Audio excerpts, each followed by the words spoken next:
Along the row of poplar trees, the fog was thick and dense, a fog which, from the early hours of the afternoon, exhaled from the fields and looked as wet as rain.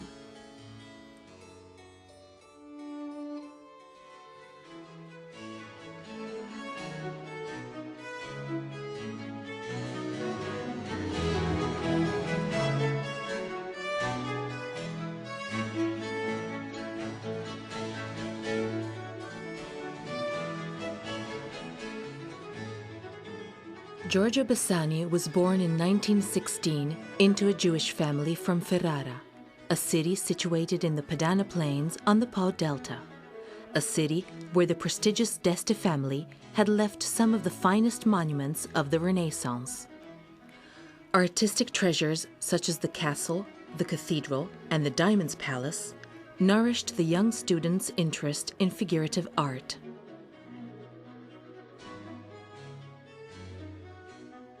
On the border of Emilia and Veneto, spread over the Po Delta, forming intricate patterns between grassy banks and long lines of poplar trees, around Ferrara was the countryside, fertile, alive, industrious, and beyond the fields, towards the east, a mere 40 kilometers away, the sea, with deserted beaches bordered with luscious pine and holm oak forests.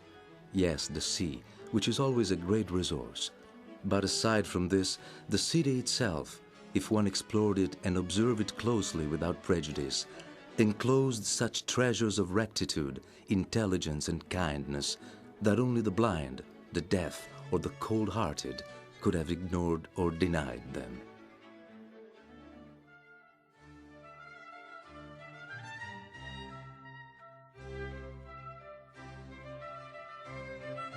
A brilliant student, Bassani practiced sport and excelled at tennis, but revealed a special interest in literature.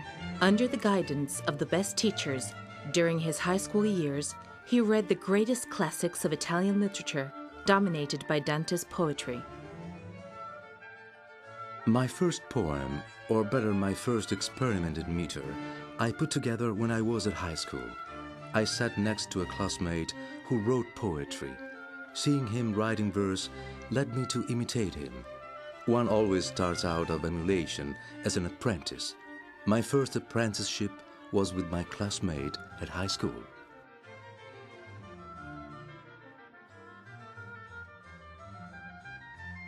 Bassani's father, a doctor, did not stand in the way of the young student's precocious aptitude for writing. In 1934, he enrolled at the Faculty of Italian in Bologna, where he attended the lessons of Roberto Longhi, a scholar of Renaissance painting, of which Ferrara preserves fine examples. It was during his undergraduate years at Bologna University that Bassani read the books that would most influence him, starting with Benedetto Croce, the chief proponent of liberal ideas who inspired the young adepts' anti-fascism.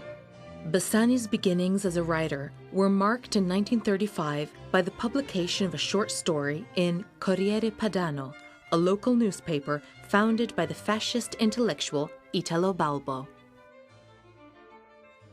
It was him, the Iron Goatee, as he was nicknamed for his black pointy beard, who founded the Corriere Padano, a newspaper that reflected his violent, moody, eccentric personality. Directed by Nello Quilici, the Ferrara newspaper became a training ground for the young intellectuals who defied the acquiescent conformism of the city's middle classes. In the pugnacious third page, a true precursor of neorealism, a debate was launched on figurative art, writing, and cinema, which examined the change in relationship with tradition and the question of modernity.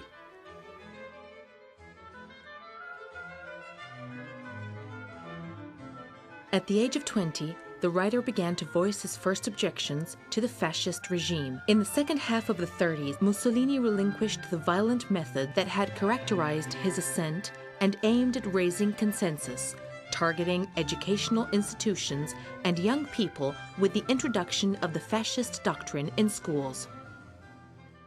Bassani was determined to expose the guilty acquiescence of the increasingly conformist Italian society.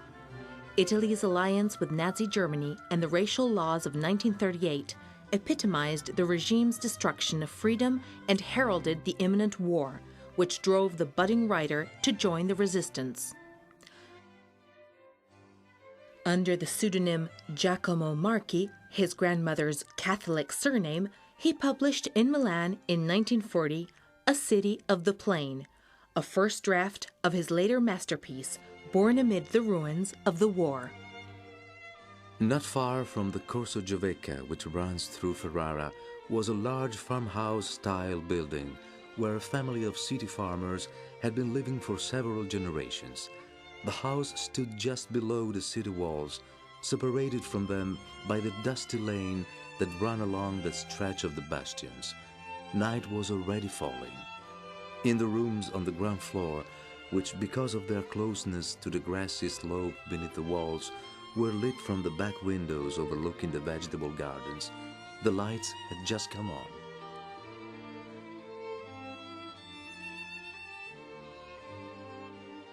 Arrested in May 1943 and released on July 25th the same year after Mussolini's downfall, Bassani, using the pseudonym Bruno Ruffo, moved to Florence with his young wife, Valeria Sinigalia.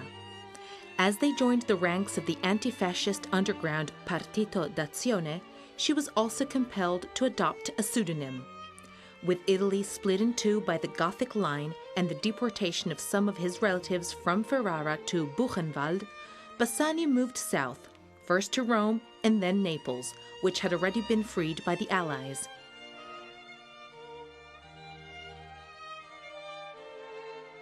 Throughout the difficult years of 1942 to 1944, the writer persevered in his literary endeavors, coupling translations of classics, A Farewell to Arms by Hemingway and The Private Life of Frederick II by Voltaire, with his own narrative and poetic works, encouraged by fellow writers and intellectuals Pier Paolo Pasolini, Alberto Moravia, and Mario Soldati, to name but a few.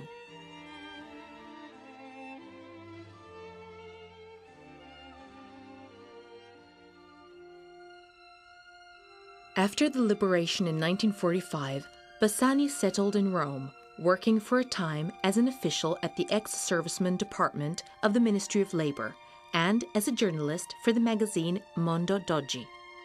His daughter Paola and his son Enrico were born in 1945 and in 1949 respectively.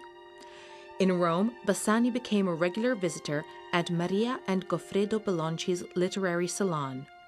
Spurred on by fellow intellectuals Cesare Garboli, Bertolucci, Moravia, and Pasolini, Bassani began to shape his Ferrara epic.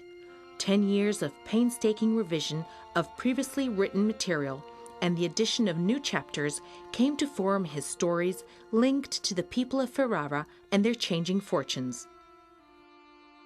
Non si perdona volentieri a un artista di essere uomo due volte, una in carne e ossa e una nelle sue opere. Questa doppiezza dell'artista gli rende la vita difficile, naturalmente. C'è poi anche un altro aspetto da considerare, in apparenza contraddittorio. Non è facile parlare di Bassani perché se da una parte l'universo narrativo di Bassani, i suoi romanzi, i suoi racconti, fanno capo a Ferrara e non escono mai da Ferrara, se non per sconfinare qualche volta nei territori appena limitrofi, nelle spiagge di Riccione o di Rimini o di Cattolica, o tutt'al più fino alle valli di Comacchio, come avviene nell'ultimo romanzo di Bassani, L'Airone. Tuttavia è singolare il modo in cui la narrativa di Bassani ripropone sempre la stessa ossessione, la stessa città, Ferrara. Non si può dire che Bassani sia un memorialista e neppure uno di quei settecenteschi cronisti di vita municipale e comunale e locale, ma non si può dire neppure che sia un romanziere all'antica, di tradizione, nel senso di un costruttore di intrecci, di destini, di macchine romanzesche. Non è neppure, a guardar bene, un narratore. Che cos'è dunque lo scrittore Giorgio Bassani? Come si potrebbe definire? Bisogna tenere presente che Ferrara è una città di grandi e vive tradizioni liriche e poetiche in Italia.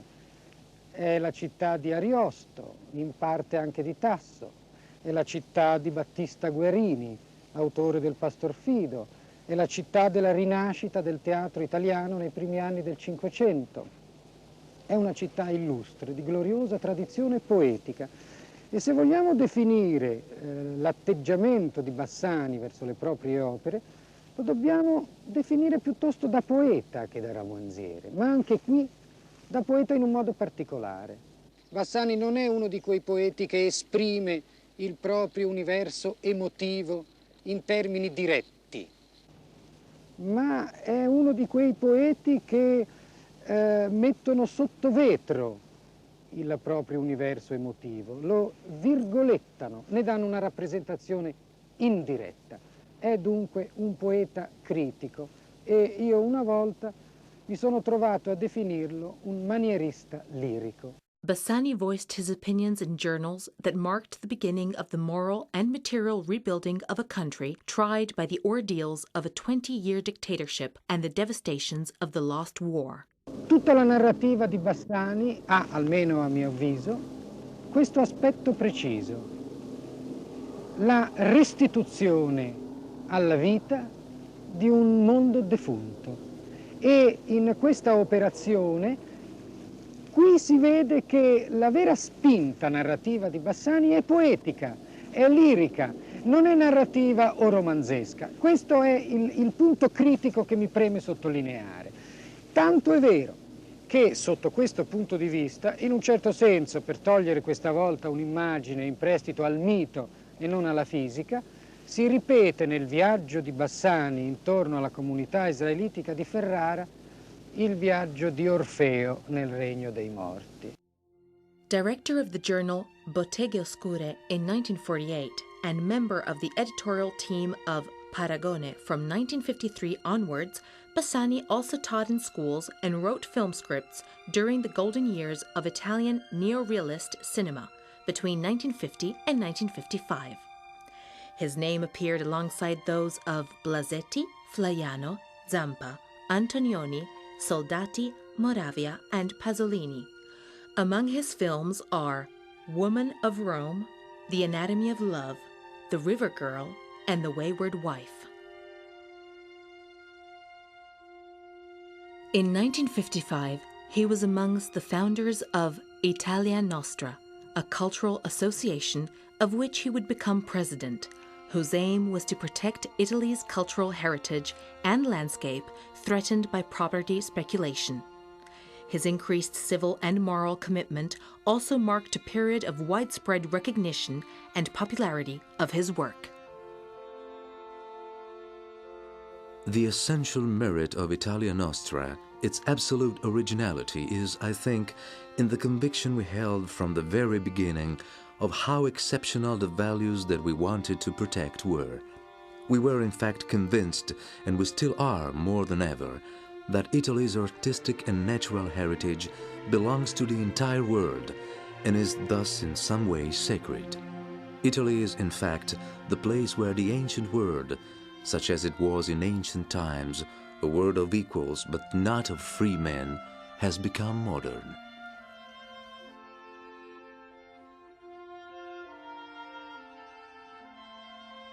The function of literature is not to console, nor to entertain us in order that we can escape the problems that beset us.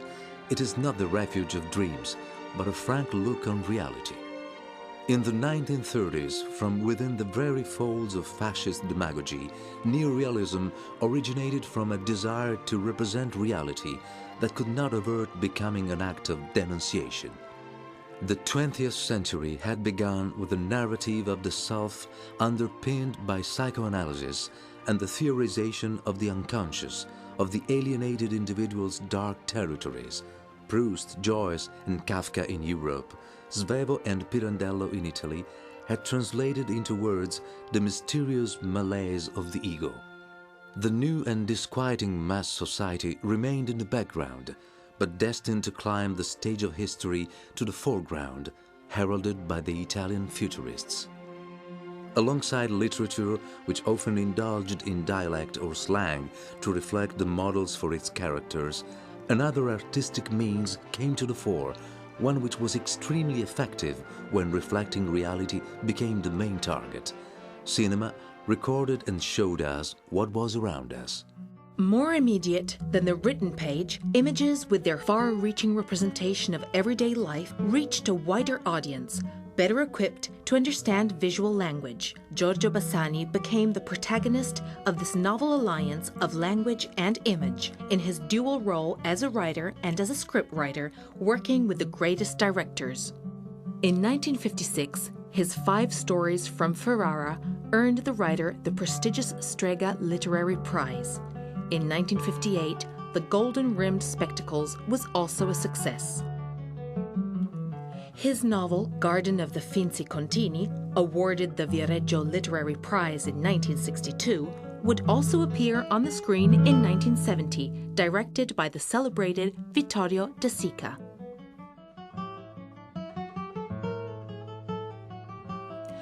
Bassani's collected poems, Another Freedom, Dawn on the Window Panes, essays, The Prepared Words, Beyond the Heart, and, in 1964, a novel, Behind the Door, appeared in print. Bassani's exacting revision of all his narrative work, finally arranged in the 6 books composing A Prospect of Ferrara, was followed by his last novel, set not far from Ferrara, along the Po Delta Valley, The Heron, winner of the Campiello Literary Prize in 1968. During the 1970s and the 1980s, Bassani devoted himself to environmental campaigns and undertook several long journeys. Sadly, the last years of Bassani's life were marred by the ravages of Alzheimer's. He died in 2000 and was buried in Ferrara's Jewish cemetery. Who doesn't remember Ferrara, the night of the 15th of December 1943? Who will ever be able to forget, as long as they live, that night's incredibly slow hours? It was an anguishing, endless, sleepless night for everyone. Our eyes burned, staring through the gaps in the shutters at the streets shrouded in the darkness of the blackout. Our hearts pounding at the crackling of the machine guns or at the sudden, even louder passage of the trucks laden with armed men.